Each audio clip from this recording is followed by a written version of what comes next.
Class 10th के students Hindi को पढ़ ले, ऐसा हो नहीं सकता, क्योंकि क्लास 10th के स्टूडेंट्स को 3-4 दिन पहले याद आते कि हमारे एक सब्जेक्ट है हिंदी। अब हिंदी के अंदर ये है कि भैया कुछ ऐसे क्वेश्चंस बता दो ना जिससे कि हम लोग हिंदी में अच्छा स्कोर कर पाए। तो आज के इस वीडियो के अंदर हम लोग डिस्कस करने वाले हैं हिंदी के one of the most important questions जो कि आपके एग्जाम के अंदर जरूर से आएंगे। अगर आप इन क्वेश्चंस को कर लेते हो देन फिर इसके बाद में हिंदी ग्रामर की तो कोई भी टेंशन ही नहीं है, टेंशन ही लेने, देखते ही आंसर बता दोगे कि ये क्या होगा। तो बिना टाइम वेस्ट की हम लोग सीधा स्टार्ट करते हैं। और उसी के साथ में अगर आप लोग चाहते हो कि आप लोगों की जो टेक्स्ट बुक वाले क्वेश्चंस हैं वो आए तो इस वीडियो के ऊपर आप कमेंट 1000 कर दोगे तो आपको वो मिल जाएंगे। और उसमें आप कुछ भी कर सकते हो, स्माइली कर सकते हो, हाथ जोड़ सकते हो, कुछ भी करो, लेकिन अगर 1000 कमेंट होंगे तो ही आपको वीडियो में, लेकिन देखते हैं कि आपको अगर जरूरत होगी तो ही मैं प्रोवाइड करवाऊंगा, ठीक है। तो अब हम लोग सबसे पहले अगर हम क्वेश्चंस के ऊपर जाएंगे तो आपको प्रॉब्लम होगी। इससे पहले हम लोग थोड़ा सा रिवीजन कर लेते हैं ना, क्योंकि हमने पढ़ाई कम करी है तो इसीलिए रिवीजन बहुत ज्यादा जरूरी है। तो सबसे पहले हम लोग बात करते हैं कि जब पद परिचय देंगे तो उसमें हमें किन किन बातों का ध्यान रखना है।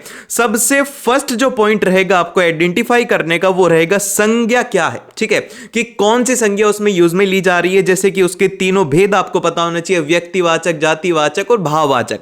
फिर उसके बाद में लिंग कौन सा है, पुल्लिंग है या स्त्रीलिंग है, और उसी के साथ में वचन कौन सा है, एक वचन है, बहुवचन है। फिर उसके बाद में कारक क्रिया के साथ में क्या संबंध है। ये 4 बातें किसके साथ में याद रखनी है, संज्ञा के साथ में, ठीक है। अब हम लोग क्वेश्चंस भी करेंगे। तो सेकंड जो पॉइंट है इसका वो है सर्वनाम। अब सर्वनाम के लिए क्या याद रखेंगे, सबसे पहले तो सर्वनाम के भेद आपको पता होना चाहिए। ये पता होना चाहिए कि वो कौन सा पुरुष है, प्रथम पुरुष है या फिर द्वितीय पुरुष है, तृतीय पुरुष है। अब जैसे कि प्रथम पुरुष में कौन कौन आएगा, प्रथम पुरुष में आएगा मैं, हम, ये किस में आएंगे, प्रथम पुरुष में। और द्वितीय पुरुष में कौन आएगा, जैसे कि तुम, तुम्हारा, ऐसे जो होते जिसके अंदर कि हम लोग क्या कर रहे हैं, किसी और को रेफर कर रहे हैं। जैसे कि मैं आप लोगों को रेफर कर रहा हूं तो इस केस के अंदर क्या होगा, आपको रेफर करने से क्या होता है, यहां पर सेकंड पर्सन बन जाते हैं, मैं अपने आप को रेफर नहीं करता। वहीं पर अगर मैं मेरी बात करता हूं तो वहां पर कौन सा पुरुष हो जाता है, प्रथम पुरुष हो जाता है। फिर उसके बाद में लिंग कौन सा है, पुल्लिंग, स्त्रीलिंग, वो ही मैस्कुलिन और फेमिनिन वाला। और ये आप लोग कैसे आइडेंटिफाई करोगे, आपको क्वेश्चन आएगा कि भैया हमें ये कैसे पता लगेगा। तो जैसे कि आप लोग जब कुछ भी पढ़ते हो तो मैं आप लोगों से क्वेश्चन पूछता हूं, जो कि हाँ ठीक है, एक क्वेश्चन है कि स्कूल जो है उसका लिंग क्या है, वो स्त्रीलिंग है या फिर पुल्लिंग है। अब आप बोलोगे स्कूल, ठीक है, तो आपको यहां पर साउंड जो आ रही है वो कैसे आ रही है, वो आ रही है पुल्लिंग की, तो कैसा हो गया पुल्लिंग हो गया, ठीक है, ये आपको समझना है। फिर उसके बाद में वचन कौन सा है, एक वचन है, कारक कौन सा है, ये आपको पता होना चाहिए। देन फिर उसके बाद में क्रिया के साथ में उसका क्या संबंध है, ये आपको उसमें लिखना होगा। देन लिखना नहीं, आपको ऑप्शंस मिलेंगे, ऑप्शंस वाले क्वेश्चंस करेंगे। फिर इसके बाद में आता है विशेषण। अब विशेषण का भेद कौन सा है, और क्या लिंग है, कौन सा वचन है, और उसका विशेष्य क्या है, वो किस चीज की विशेषता बता रहा है, कौन सा विशेषण है, क्या विशेषता बता रहा है। और फिर इसके बाद में जो नेक्स्ट है हमारा वो है क्रिया। अब क्रिया का भेद कौन सा है, उसका लिंग कौन सा है, वचन कौन सा है, पुरुष कौन सा है, काल कौन सा है। इसमें इंपॉर्टेंट क्या आ गया, वो आ गया काल का, कि वर्तमान काल है, भूतकाल है, भविष्य काल है। ये आपको कैसे पता लगेगा काल का, जैसे कि राम स्कूल जाता है तो यहां पर क्या है तो ये कैसे हो गया, ये हो गया वर्तमान काल। फिर उसके साथ में जैसे कि आता है कि कल मेरा पेपर था, तो यहां पर जैसे कि पेपर था तो यहां पर ये जो क्रिया है ये कैसी है, ये है भूतकाल वाली। और उसी के साथ में कल वर्षा होगी, ठीक है, तो यहां पर क्या हो गया, आगे की हम लोग जब बात कर रहे हैं तो ये हो गया भविष्य काल। फिर उसके बाद में आता है वाच्य हो गया, धातु कर्म हो गया और कर्ता का उल्लेखन हो गया। ये आपको नहीं करना है, ठीक है, इतना नहीं आएगा डिटेल के अंदर, आपको पता होना चाहिए काल क्या है, उसका पुरुष क्या है, वचन क्या है, लिंग क्या है और उसका भेद कौन सा है, ठीक है। फिर उसके बाद में जो नेक्स्ट आता है वो आता है हमारा क्रिया विशेषण। अब क्रिया विशेषण में आपको याद रखना है क्रिया विशेषण का भेद तथा जिसकी विशेषता बताई जा रही है वो आपको पता होना चाहिए कि कौन सी क्रिया है, वो किसकी विशेषता बताई जा रही है। और फिर इसके बाद में जो अगले पॉइंट है 6th, 7th और 8th, ये तीनों पॉइंट वो हैं जो कि बहुत कम पूछे जाते हैं। मेनली क्वेश्चन कहां से आता है, संज्ञा से आता है, सर्वनाम से आता है, विशेषण से आता है, क्रिया से आता है। ये 4 इंपॉर्टेंट है। फिर उसके बाद में जैसे कि समुच्चय बोधक हो गया, तो इसमें अगर मान लो कि आपके क्वेश्चन आ जाता है तो वो किस से आएगा, इसके भेद से आएगा तथा जिन शब्दों एवं पदों को मिल रहा है उनका आपको उल्लेख करना है। फिर उसके बाद में जैसे कि संबंध बोधक से आता है तो कौन सा भेद है और उसी के साथ में जिसके साथ संबंध बताया जा रहा है उसका उल्लेख आपको करना है। ये क्वेश्चंस बहुत कम आते हैं लेकिन आप लोग एक सेफ साइड के लिए इन्हें याद रख सकते हो। और उसी के साथ में अगर अभी तक लाइक नहीं कर रहे तो क्या कर रहे हो, अब थोड़ा सा अपने अंगूठे को कष्ट दो, जल्दी से उस सब्सक्राइब बटन को दबा लो ताकि तुम्हें ऐसी वीडियोस मिल पाए, और लाइक कर दो, ठीक है। अब हम लोग बात करते हैं वाक्य भेद की, ठीक है। अब ये जो वाक्य भेद है ना, इसके ना 3 भेद होते हैं। सबसे पहला होता है सरल। सरल है मतलब अगर आपको बोलने से वो चीजें समझ में आ रही हैं तो वो कैसा है, वो है सरल वाक्य। फिर उसके बाद में संयुक्त वाक्य, अगर 2 चीजों को जोड़ा जा रहा है तो वो हो गया संयुक्त वाक्य। फिर उसके बाद में मिश्र वाक्य, कहीं एक के होने से दूसरे के होने के ऊपर डिपेंडेंट होता है, जैसे कि अगर ये होगा तो उसके बाद ही वो होगा, तो वो यहां पर हो गया मिश्र वाक्य। तो अभी आप लोग इनकी डेफिनेशन देख सकते हो। तो इसकी डेफिनेशन हमारे पास में रहेगी सरल वाक्य की। सरल वाक्य एक कर्ता तथा एक क्रिया के मेल से बनता है, जैसे कि सिंपल से सेंटेंस हो गई। यहां पर सेंटेंस हमारा ये है कि कछुए ने खरगोश को हरा दिया, सिंपल सा सेंटेंस है। यहां पर ये तो हो गए हमारे कर्ता और ये हो गई हमारी क्रिया। हारना हो गई क्रिया और कर्ता क्या हो गया, कछुआ। कछुए ने खरगोश, तो यहां पर क्या है, इनके बीच में सिंपल सा रिलेशन है, तो कैसा हो गया, सरल वाक्य। फिर जो सेकंड है हमारे पास में, सेकंड के अंदर कहा गया कि नौकर ने समय पर पूरा किया। यहां पर पूरा करना क्या हो गया, ये हो गई क्रिया, और किसने किया, नौकर ने किया। सिंपल सा सेंटेंस है, तो ये हो गया सरल वाक्य। फिर उसके बाद में आता संयुक्त वाक्य। अब संयुक्त वाक्य का मतलब होता है इंग्लिश के अंदर जॉइंट, ठीक है। जॉइंट करके अगर कोई 2 वाक्य बन रहे हैं तो उसको हम लोग क्या बोलेंगे, संयुक्त वाक्य। अब जैसे कि देखो, अब इसमें कहा गया है कि जब 2 या 2 से अधिक स्वतंत्र उपवाक्य किसी योजक यानी समुचक बोधक अवयव के द्वारा जोड़े होते हैं तो उन्हें संयुक्त वाक्य कहते हैं। अब मतलब क्या हुआ भैया, मतलब सिंपल सा ये हुआ, ऐसे शब्द जैसे कि या, वा, अथवा, इसीलिए, किंतु, परंतु, लेकिन, तथा, एवं आदि से 2 सेंटेंस अगर जोड़े होते हैं तो उनको क्या बोलेंगे, उनको बोलेंगे हम लोग संयुक्त वाक्य। तो आपको अगर आइडेंटिफाई करने के लिए आता है तो आपको ढूंढना है कि इनमें से कौन सा जो पॉइंट है वो आपके वाक्य में है, तो उससे आप इसको आसानी से आइडेंटिफाई कर पाओगे। जैसे कि एग्जाम्पल के तौर पर हमें यहां पे दिया हुआ है, आप नाटक देखने जाएंगे या सिनेमा, ठीक है। तो यहां पर ये जो या है ये क्या हो गया, हमारा एक योजक हो गया जो कि क्या कर रहा है, इन दोनों चीजों को यहां पर जोड़ रहा है। फिर उसके साथ में आप देखो दूसरा सेंटेंस, आप लोग देखो जैसे कि मरीज फल खा लेंगे अथवा खिचड़ी से भी काम चला लेंगे, या तो ये हो या ये हो, तो इसीलिए यहां पर इन दोनों के बीच में जो पॉइंट है वो क्या है, वो है अथवा। तो अथवा की वजह से कैसा हो गया, ये हो गया संयुक्त वाक्य। अब इसी के साथ में और क्या क्या बातें लिखी हुई हैं, इसके सेकंड पॉइंट में लिखा गया है कि इसमें प्रयुक्त उपवाक्य स्वतंत्र अर्थ का बोध कराता है। मतलब कि जैसे कि हमारे सेकंड सेंटेंस है कि मरीज फल खा लेंगे, ये क्या हो गया, फर्स्ट इसका सेंटेंस हो गया। सेकंड क्या है कि खिचड़ी से भी काम चला लेंगे। इन दोनों का आपस में कोई रिलेशन है, कोई भी रिलेशन नहीं होता इसमें। फिर उसके बाद में नेक्स्ट आता है कि इसमें प्रयुक्त उपवाक्य समान स्तर के होते हैं, इनमें ना ही कोई प्रधान होता है ना ही कुछ और होता है। फिर इसके बाद में आता है कि इनमें समानाधिकरण उपवाक्य अथवा समानाधिकरण उपवाक्य ही कहते हैं, एक ही उपवाक्य होता है समानाधिकरण, ठीक है। फिर इसके बाद में आते हैं मिश्र वाक्य। ये थोड़े होते कॉम्प्लेक्स। इसमें क्या होता है, सिंपल भाषा के अंदर समझाऊं कि एक का होना दूसरे के ऊपर डिपेंड करेगा। जैसे कि हमारा एग्जाम्पल आप लोग देखो, एग्जाम्पल से आप समझोगे कि मां ने कहा कि शाम को जल्दी लौट आना। मां ने कहा कि शाम को जल्दी लौटाना, अगर मां नहीं बोलती तो क्या मैं घर पे आता, नहीं आता, ठीक है। तो ये यहां पर क्या हुआ कि मां के कहने से सेकंड वाला हो रहा है, अगर ये नहीं होगा तो इससे सेकंड वाला सेंटेंस भी नहीं होगा। इसी तरीके से इसका सेकंड पार्ट है हमारे पास में कि जब मैं घर पहुंचा तब वर्षा शुरू होगी। जब मैं घर पहुंचा, जब क्या हुई, वर्षा स्टार्ट हो गई। ये फर्स्ट वाक्य हो गया, ये सेकंड वाक्य हो गया, तथा वो क्या है, उनके साथ में जुड़े हुए हैं। अगर वर्षा होती नहीं, मतलब कि मान लो कि अगर वो घर नहीं पहुंचता तो वर्षा नहीं होती, ठीक है। ये मतलब है कि इनके बीच में डिपेंडेंसी होनी चाहिए। तो ये है इसके अंदर। अब हम लोग सीधा चलते हैं क्वेश्चंस के ऊपर। क्वेश्चंस बड़े ही इंपॉर्टेंट, और अगर लाइक नहीं किया तो लाइक करो यार, ताकि आपको ऐसी वीडियोस मिल रहे हैं। तो फिर चलिए स्टार्ट करते हैं, तो क्वेश्चन को सॉल्व करते हैं। सबसे पहला हमारा क्वेश्चन है कि बादल घिर गए और वर्षा होने लगी। क्या हुआ, बादल घिर गए और वर्षा होने लगी। तो यहां पर आप लोग अभी मेरे को कमेंट करके बताओगे कि इसका आंसर क्या है। चलो ए बी सी डी में बता दो, ए बी सी डी, क को ए, बी को बी और सी डी, जिसमें से क्या आंसर होगा बहुत ही ध्यान से सुनो। ये बादल घिर गए और उसके बाद में क्या है, वर्षा होने लगी। याद करो कि दो सेंटेंस अलग अलग है और ये जुड़ रहे हैं, तो ये जुड़ किससे रहे, ये रहे और शब्द से, और शब्द जहां पर होता है वहां पे क्या होता है, वो होता है हमारे पास में संयुक्त वाक्य। इसीलिए इसका ग ऑप्शन एकदम से सही हो जाएगा, मतलब सी ऑप्शन एकदम से करेक्ट हो जाएगा।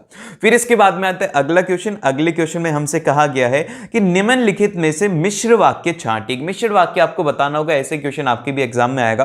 तो आप लोग क्या करेंगे, मिश्र वाक्य के लिए हमारी कंडीशन क्या होती है, हमारी कंडीशन ये होती है कि एक जो है उसके ऊपर दूसरा डिपेंडेंट होना चाहिए, मतलब कि अलग अलग वाक्य होनी चाहिए, एक प्रधान होना चाहिए और एक उसके अंदर आश्रित होना चाहिए। ठीक है, तो अब हम लोग इसका स्टेटमेंट देखते हैं। सबसे पहले अवीन आई और पढ़ने बैठ गई, मतलब कि अवीन आई और पढ़ने के लिए बैठ गई। तो यहां पर एक शब्द हमें दिख रहा है, वो दिख रहा है और क्या करता है, दो शब्दों को जोड़ रहा है, तो ये क्या हो गया, ये हो गया संयुक्त वाक्य। फिर इसके बाद में नेक्स्ट है यहां पे कि दूध पीकर सो गए, बच्चे दूध पीकर के सो गए। तो ये तो सिंपल है, इसके अंदर कुछ भी अलग नहीं है, ना कोई दो सेंटेंस है, सिंपल है, तो ये सरल वाक्य हो गया। फिर इसके बाद में कि अध्यापक के सामने सब शांत रहते हैं, कि अध्यापक के सामने सभी लोग शांत रहते हैं। तो ये भी क्या है, ये भी एक सिंपल है, इसके अंदर ना कोई अलग से क्रिया है, ना कोई इसके अंदर दो सेंटेंस जुड़ रहे हैं। फिर इसके बाद में अगला जो आता है, अगले के अंदर कहा गया है जो झूठ बोलते हैं उन पर विश्वास मत करो, कि जो झूठ बोलते हैं उन पर विश्वास मत करो। तो इसीलिए भैया घ एकदम से सही है, क्योंकि इसके अंदर दो सेंटेंस है अलग अलग हैं, कि जो झूठ बोलते हैं मतलब कि जो झूठ बोलते हैं उन पर विश्वास मत करो, कि एक जो है वो दूसरे के ऊपर डिपेंडेंट है। समझ रहे हो, एक बार अच्छे से पढ़ लोगे ना तो तुम्हें ये सब चीजें आएंगी। ठीक है, अब इसके बाद में आता है अगला क्वेश्चन, जो कि है हमारा क्वेश्चन नंबर 3। क्वेश्चन नंबर 3 में कहा जाता है कि आनंद 4 दिन गांव में रहा और वह सबका प्रिय हो गया। एक स्टेटमेंट गिवन है, आपको कहा गया कि इस वाक्य को संयुक्त वाक्य में रूपांतर कीजिए, कि आपको संयुक्त वाक्य में कन्वर्ट करना है। तो संयुक्त वाक्य क्या होता है कि दो वाक्यों को हम लोग किसी एक जो संयोजक शब्द है उससे हम लोग उसको रिलेट कर दें। तो अब देखिए इसके अंदर ये क्या है, इसके अंदर है कि आनंद 4 दिन गांव में रहा और सबका प्रिय हो गया। तो यहां पर आप देख रहे हो कि यहां पर जो शब्द है वो है और से क्या हो रहा है कि दोनों सेंटेंस जुड़ रहे हैं, तो इसीलिए क्या हो जाएगा, एकदम से करेक्ट हो जाएगा, का ऑप्शन इसका एकदम से सही हो गया। फिर इसके बाद में आता है इसका अगला question, question number 4। Question number 4 में हमसे कहा गया है कि वह पुस्तक कहां है जो कल खरीदी थी। वह पुस्तक कहां है जो कल खरीदी थी। तो यहां पर अलग अलग है ना, कि सबसे पहले एक है यहां पर प्रधान और दूसरा है यहां पे उपवाक्य। तो यहां पर इसमें बोला गया है कि रेखांकित उपवाक्य का भेद बताए, कि इसका भेद क्या होगा। तो इसका भेद क्या है कि यहां पर इसमें ध्यान से देखो, इसमें बोला गया है कि जो कल खरीदी थी। तो यहां पर बेसिकली कहा गया है क्रिया के बारे में बात करी गई। तो ये कौन सा हो जाएगा, ये हो जाएगा हमारे पास में क्रिया विशेषण आश्रित उपवाक्य। ठीक है, क्योंकि इसके ऊपर डिपेंड है कि जो कल खरीदी थी ना उसके बारे में बताओ। और फिर इसके बाद में अगला क्वेश्चन आता है। अगले क्वेश्चन में हमसे कहा गया है कि निम्नलिखित में सरल वाक्य, कि इनमें से सरल वाक्य कौन सा है। यार ये तो तुम लोग ही बताओगे, जल्दी से इसका कमेंट करो कि भैया 5th वाले का आंसर क्या है, ए है, बी है, या फिर सी है, या फिर डी है। देखो पढ़ो और एकदम से इसका आंसर आना चाहिए और इसमें गलती नहीं करनी है तुम्हें। देखो अब मैं बताता हूं, मतलब करो पहले उसके बाद में मैं बताता हूं। तो देखो इसमें कहा गया कि जैसी वर्षा हुई वैसे ही मोर नाचने लगे। क्या हुआ, जैसे ही वर्षा हुई वैसे ही मोर नाचने लग गए, मतलब एक दूसरे के ऊपर डिपेंडेंट है, तो एक दूसरे के ऊपर डिपेंड है, तो क्या हो गया, ये हो गया मिश्र वाक्य। दूसरा है कि वर्षा हुई और मोर नाचने लगे। वर्षा हुई और मोर नाचने लग गए, तो दो अलग अलग सेंटेंस इनको जोड़ा गया।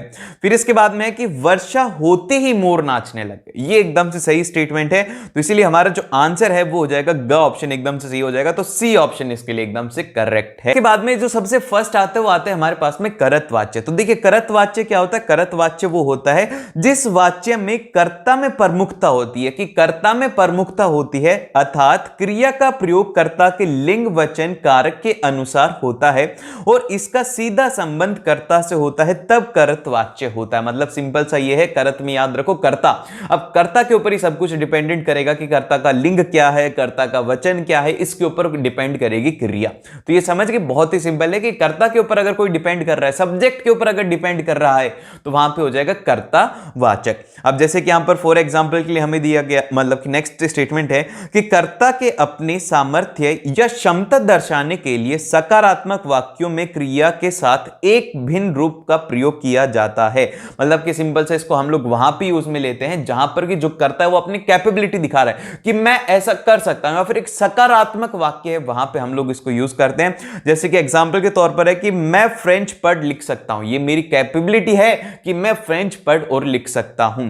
और फिर इसके बाद में नेक्स्ट स्टेटमेंट है कि यह कलाकार फिल्म गीतों के अलावा लोकगीत भी गा सकता है, कि यह जो कलाकार है ना, आप इसको देख रहे हो, ये जो स्टूडेंट है ये एक ही सब्जेक्ट में नहीं सभी स्टूडेंट में बहुत अच्छा कर सकता है। तो ये क्या होता है, ये होता है करतवाच्य।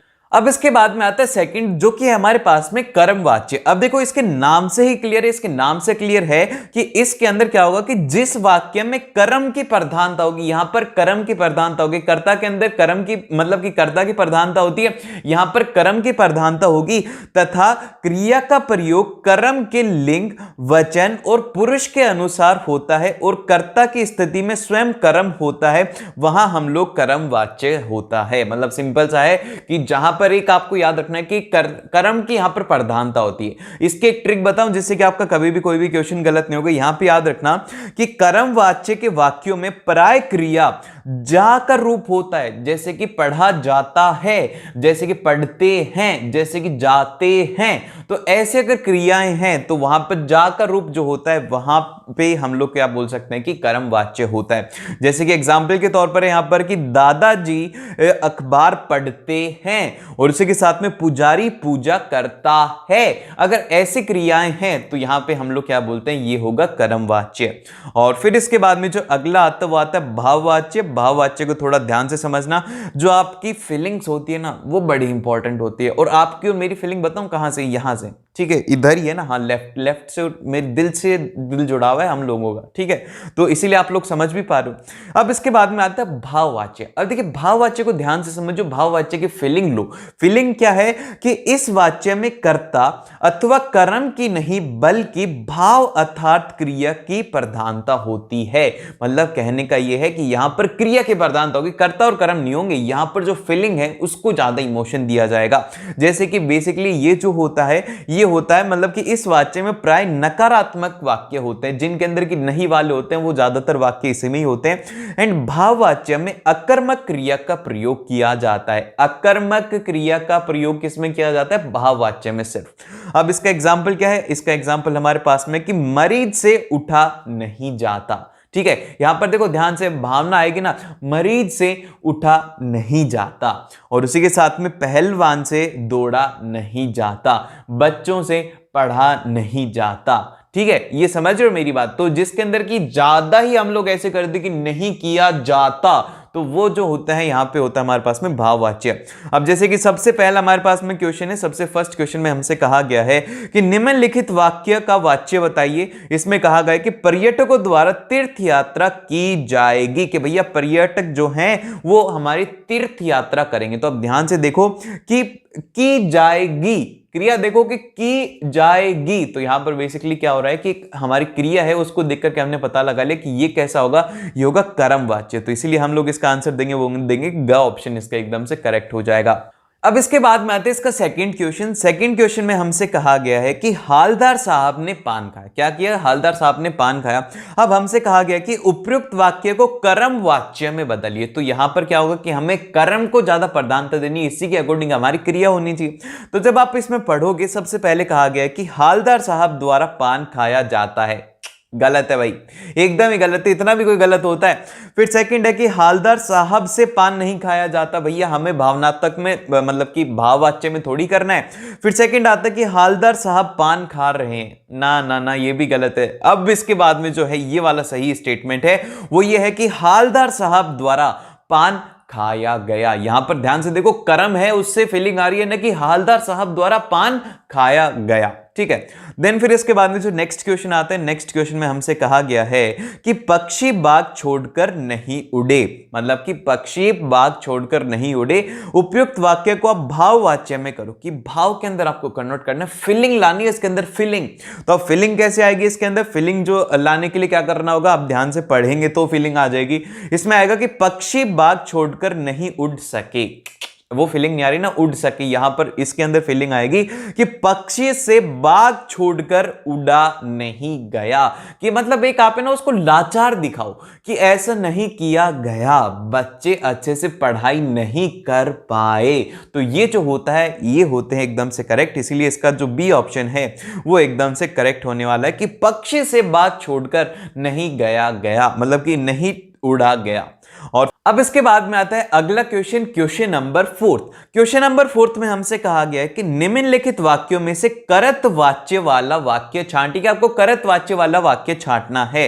तो यहां पर इसमें सबसे पहले कहा गया है कि छात्रों द्वारा सभी का स्वागत हुआ, कि मतलब छात्र थे उन्होंने सभी का स्वागत किया। तो यहां पर ये नहीं होगा क्योंकि जैसे कि आपने ध्यान से देखो इसकी कर्ता है और क्रिया का बीच में रिलेशन नहीं हो रहा है। फिर दूसरा है यहां पर बोला गया कि छात्राओं ने सभी का स्वागत करवाया गया, मतलब कि छात्राओं से सभी का स्वागत करवाया गया। तो ये उधर की तरफ जा रहे कर्म वाच्य की तरफ, यहां पे नहीं है, ये भी गलत है।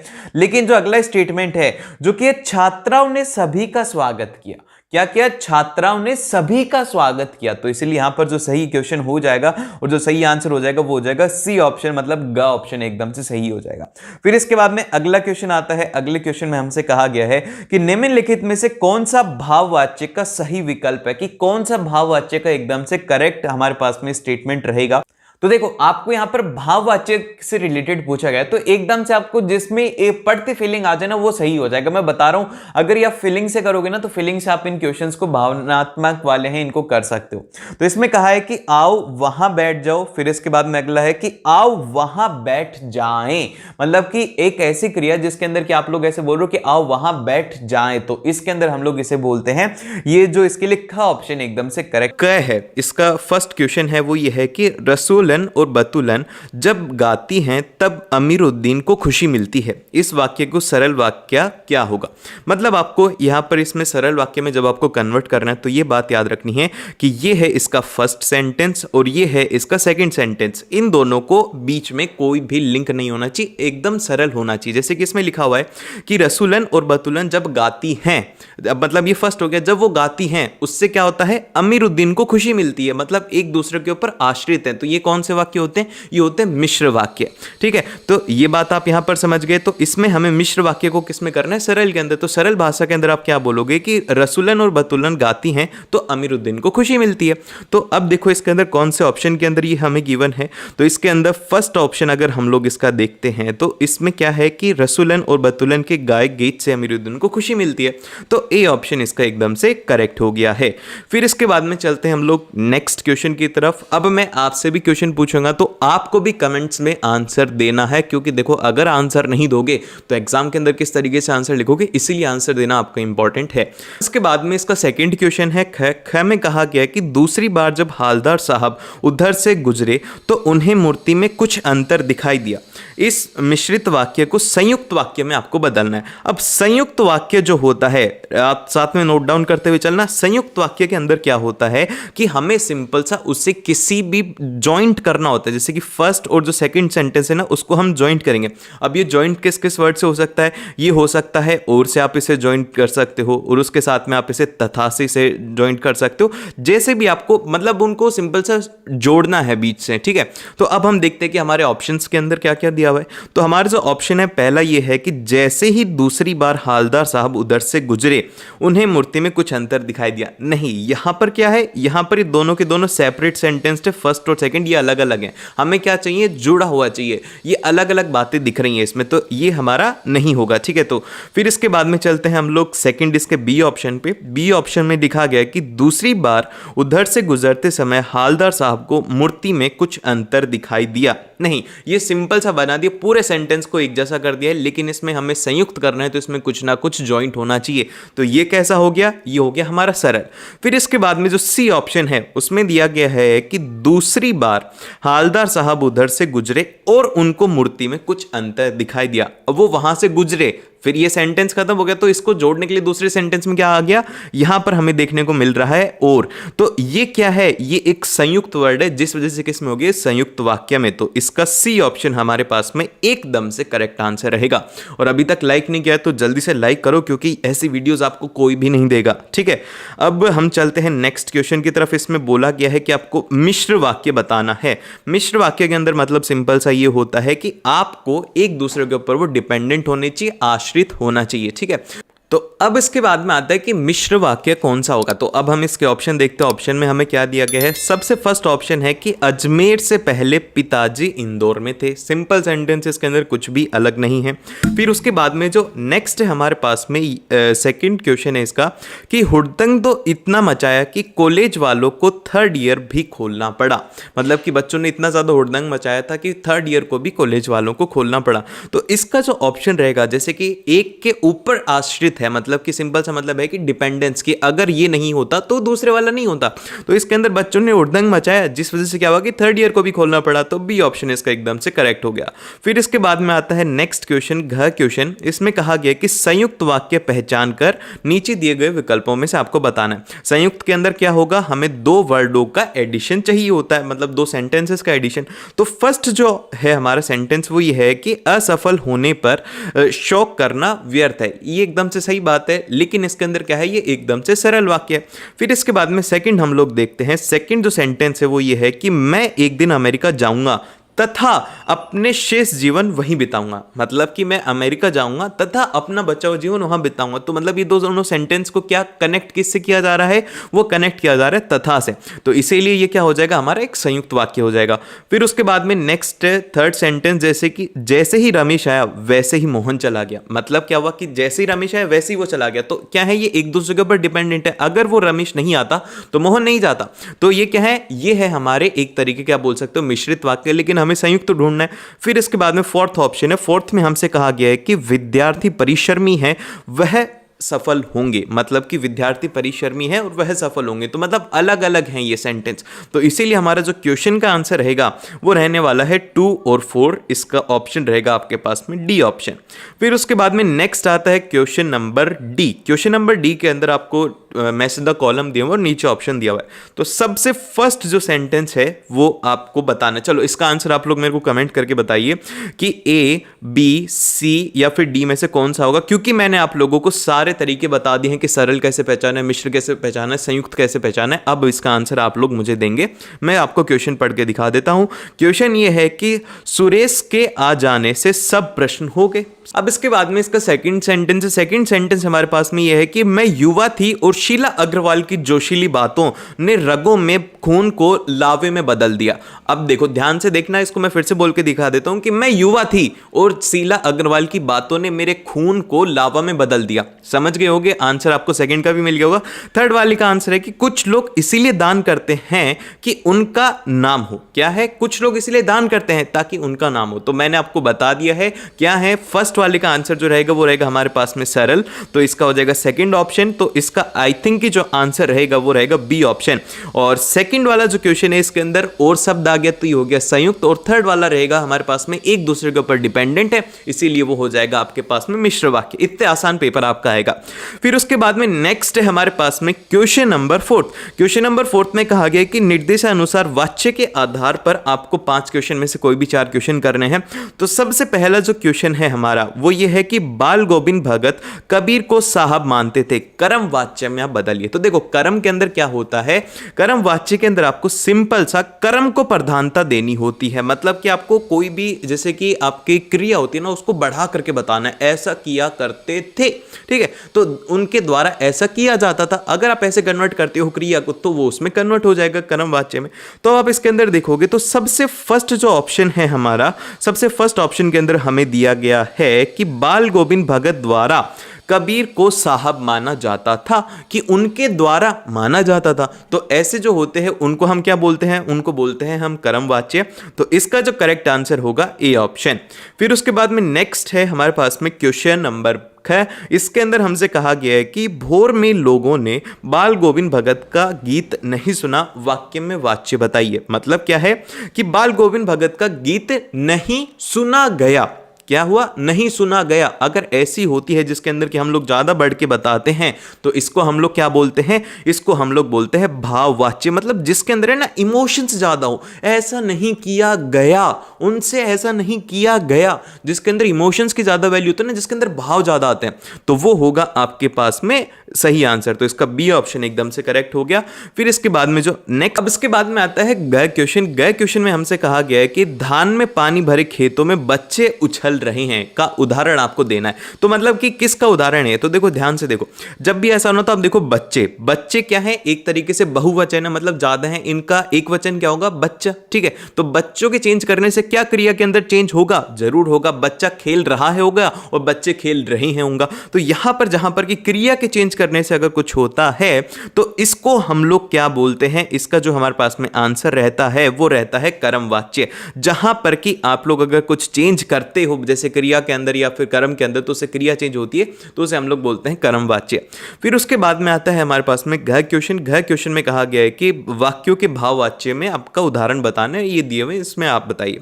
तो सबसे पहला जो है हमारे पास में सेंटेंस वो ये है कि माताजी मिठाई बना सकती हैं। क्या इसके अंदर भाव के अंदर कुछ ऐसा ज्यादा भाव को इंपॉर्टेंस दी जा रही नहीं कि माताजी मिठाई बना सकती तो बना सकती हैं, इसमें कुछ भी इंपॉर्टेंस नहीं है।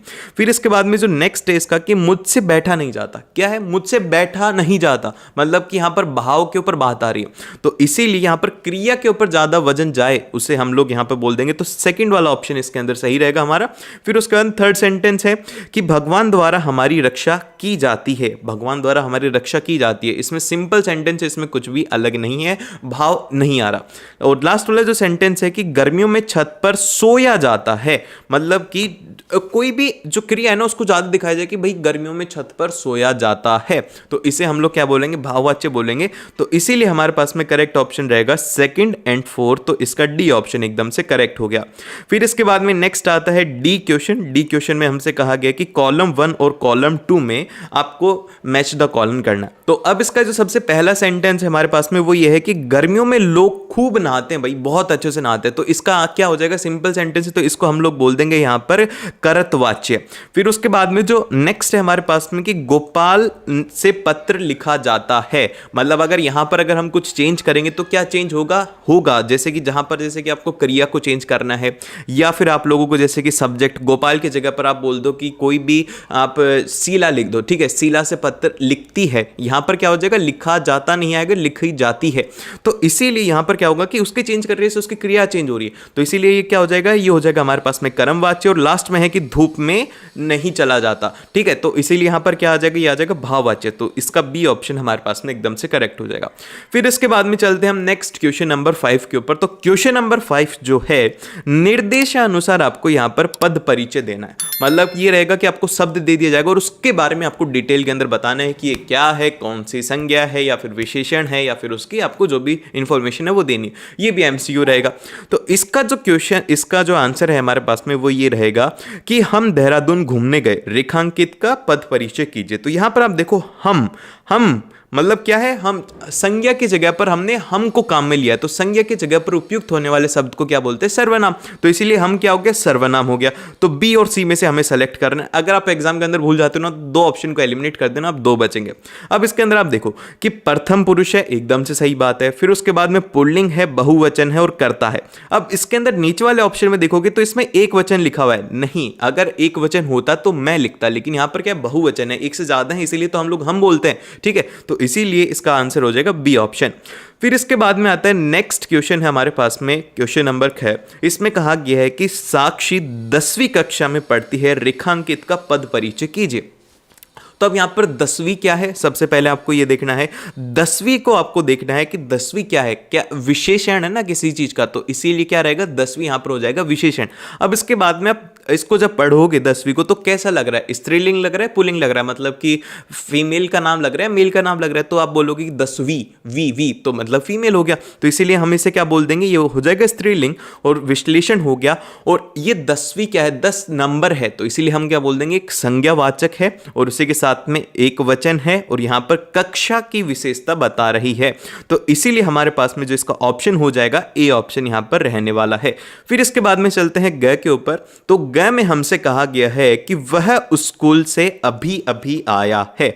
तो इसका आंसर आप लोग मुझे कमेंट्स के अंदर बताओगे। ग वाले क्वेश्चन का आंसर कौन सा है? फिफ्थ का ग क्वेश्चन आपके लिए है। ABCD में से अभी के अभी वीडियो रोक करके कमेंट डाउन करो कि भैया इसका आंसर क्या होगा, क्योंकि मैं चाहता हूं कि आप भी थोड़ी मेहनत करो ताकि आपको भी समझ में एग्जाम के अंदर मैं थोड़ी चलूंगा साथ में। अगर मैं चलता तो सबके 80 आउट ऑफ 80 आते, लेकिन थोड़ी सी मेहनत तो तुम्हें भी करनी पड़ेगी। तो इसीलिए जल्दी से बताओ। तो अब इसके बाद में अभी तक कमेंट नहीं किया तो कमेंट करो, मैं बताता हूं इसका आंसर, ठीक है। तो स्कूल से, तो यहां पर स्कूल क्या है भैया? क्या है? संज्ञा है, ठीक है। तो यहां पर ये हो संज्ञा हो गया। अब ये संज्ञा कैसी है? मतलब संज्ञा कैसी है? व्यक्तिवाचक है, जातिवाचक है, कोई जगह है। अगर किसी जगह का नाम होता है तो हम उसे बोलते हैं जातिवाचक संज्ञा, ठीक है। तो जातिवाचक होगी। ये कैसी है? एक वचन है, तो एक वचन है। क्योंकि एक वचन इसलिए है क्योंकि यहां पर स्कूल है, स्कूलें होती तो अलग होता, स्कूल है तो एक वचन हो गया।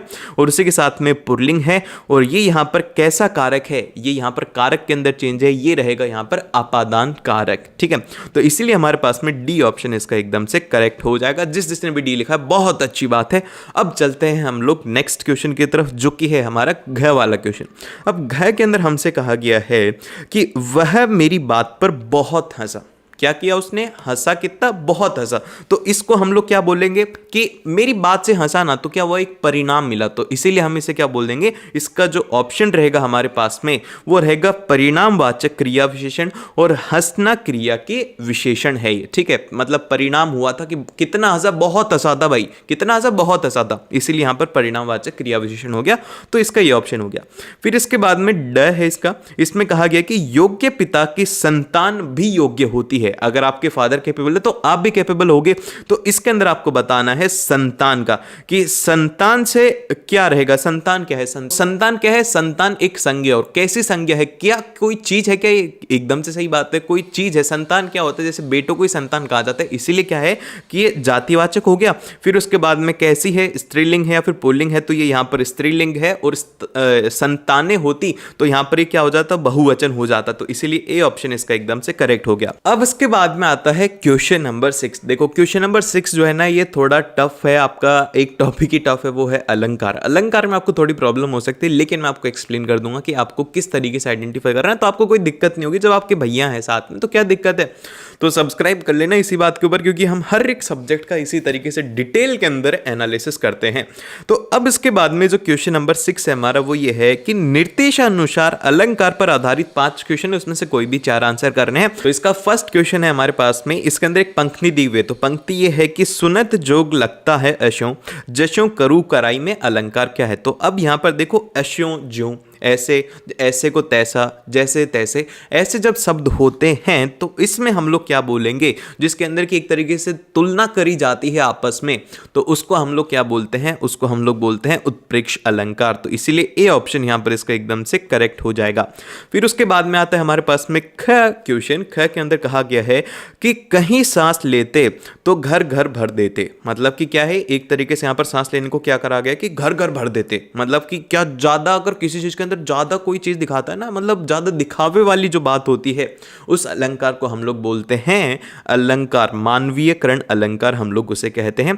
तो इसीलिए इसका डी ऑप्शन एकदम से करेक्ट हो गया। अब इसके बाद में जो नेक्स्ट क्वेश्चन है हमारे पास में, ग क्वेश्चन है। ग में हमसे कहा गया है कि उस काल मारे क्रोध के तन कांपने लगा उसका, मानो हवा के जोर से सोता हुआ सागर जागा। मतलब सिंपल सा क्या है? आपको कंपैरिजन दिख रहा है कि उसके क्रोध का कैसा है, कि उसके क्रोध से क्या हो रहा है कि जो सागर है ना, वो भी सोया हुआ जाग गया, ठीक है। सोया हुआ सागर भी जाग गया। तो मतलब क्या है? यहां पर एक तरीके से कंपैरिजन है। तो कंपैरिजन होता है तो क्या होगा यहां पर? उत्प्रेक्षा अलंकार। तो इसीलिए हमारे पास में इसका आंसर जो रहेगा वो रहने वाला है ए ऑप्शन। फिर इसके बाद में आता है हमारे पास में घ। घ के अंदर हमसे कहा गया है कि उत्प्रेक्षा अलंकार किस में होगा? उत्प्रेक्षा अलंकार किस में होगा? तो आप लोग मुझे इसका आंसर कमेंट करके बताएंगे कि ABCD में से क्या रहेगा। 6th क्वेश्चन का हम लोग घ का आंसर देखना चाहते हैं। कितने स्टूडेंट इसका कमेंट करते हैं? ABCD में से उत्प्रेक्षा। उत्प्रेक्षा को ध्यान से पढ़ लेना, और उसी के साथ में श्लेष को आपको देख लेना, यमक को देख लेना, योरूपक को देख लेना। अगर ये सब नहीं देख सकते तो क्या करना है? मेरी वीडियो देख लेनी है। मैंने हिंदी का फुल सिलेबस एक वीडियो में करवा दिया है। तो उसे एक बार देख लेना, तो आपको और कॉन्फिडेंस आ जाएगा। ठीक है, तो अब इसके बाद में जो हमारे पास में ये है कि उत्प्रेक्ष अलंकार कौन सा होगा, तो अब हम इसके ऑप्शंस देखते हैं। तो जो ए ऑप्शन है हमारे पास में, ए ऑप्शन ये है कि बादल गरजो। फिर जो सेकंड बी ऑप्शन है हमारे पास में कि घेर घेर घोर गगन धरारो ओ। ठीक है, तो अब यहां पर देखोगे, यहां पर क्या है, घेर घेर घोर गगन, तो मतलब एक एक शब्द अगर रिपीट हो रहा है तो ये कौन सा अलंकार होता है। तो इस अलंकार को जो हमारे पास में नाम रहता है वो रहता है आई थिंक यमक होता है, जिसके अंदर की बार बार एक ही शब्द रिपीट करता है। तो अब इसके बाद में आता है हमारे पास में डी क्वेश्चन। तो अब डी जो क्वेश्चन है इसके अंदर ध्यान से सुना, बहुत ज्यादा इंपॉर्टेंट कंसेप्ट है इसका। वो ये है कि सुब्रन को खोजत फिरत कवि, व्याभिचारी चोर में अलंकार क्या है। तो अब यहां पर ध्यान से जब आप देखोगे तो यहां पर कवि के लिए अलग अलग शब्द इस्तेमाल करेंगे, जैसे व्याभिचारी हो गया, चोर हो गया। तो अलग अलग शब्द अगर किसी चीज के लिए करे जाएं तो उसमें हम लोग क्या बोलेंगे, उससे बोलेंगे श्लेष अलंकार। कि मतलब कवि के लिए क्या कहा है, वो व्याभिचारी भी है, वो चोर भी है, तो इसीलिए हम लोग क्या बोलेंगे, इसका डी ऑप्शन एकदम से करेक्ट हो गया है।